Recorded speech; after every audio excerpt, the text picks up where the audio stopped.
अहाना ने उत्साहित होकर दुर्गा देवी से कहा, हम फूड फेस्टिवल में हिस्सा लेंगे ना। लेकिन जैसे ही वह बात निकल गई, मोनी का गुस्सा फूट पड़ा।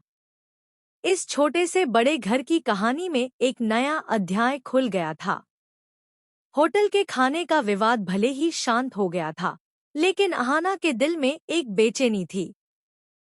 वह अर्जुन के साथ अपने रिश्ते की पुरानी कड़वाहट मिटाना चाहती थी और कुछ ऐसा करना चाहती थी जिससे न सिर्फ अर्जुन बल्कि पूरा परिवार उस पर गर्व करे। तभी उसे खबर मिली कि शहर में एक भव्य फूड फेस्टिवल होने वाला है। यह केवल खाना पकाने की प्रतियोगिता नहीं थी, बल्कि महिलाओं को अपनी कला और हुनर दिखाने का मंच भी था।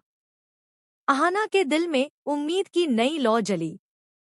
उसने चुपचाप फॉर्म भर दिया, बिना किसी को बताए। लेकिन बड़े घर की दीवारों के भी कान होते हैं। यह बात जल्दी ही मोनी तक पहुंच गई। शाम को जब पूरा परिवार बैठा था, मोनी ने ऊंची आवाज में कहा, वाह! अब हमारे घर की बहुएं मेले में जाकर खाना बनाएंगी और घर की इज्जत बाजार में लगाएंगी। अहाना शर्म से सिर झुकाए खड़ी थी। माथे पर पसीने की बूंदें चमक रही थी। तभी दुर्गा देवी अपनी छड़ी के सहारे उठीं। उनकी आवाज में दृढ़ता थी, बस बहुत हुआ, मोनी। अगर मेरी बहू में हुनर है और वह उसे दिखाना चाहती है, तो इसमें क्या बुराई है? औरतें क्या सिर्फ 4 दीवारों में रहने के लिए बनी हैं? अहाना ने जो सपना देखा है, मैं उसके साथ हूँ। अहाना की आंखों में आंसू छलक आए। कांपते हाथों से उसने अपनी सांस को पकड़ते हुए कहा, माँ, आपकी वजह से मुझे हिम्मत मिली है। मैं वादा करती हूँ कि आपको कभी निराश नहीं करूंगी। बाकी बहुओं के चेहरे पर भी हल्की मुस्कान आ गई।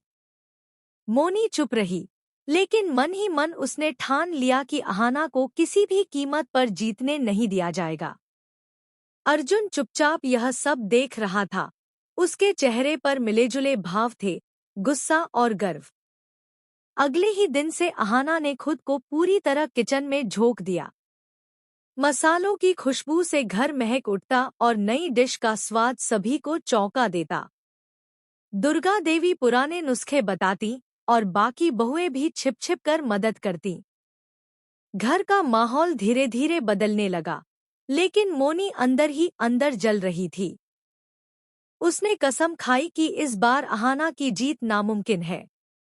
आखिरकार प्रतियोगिता का दिन आया।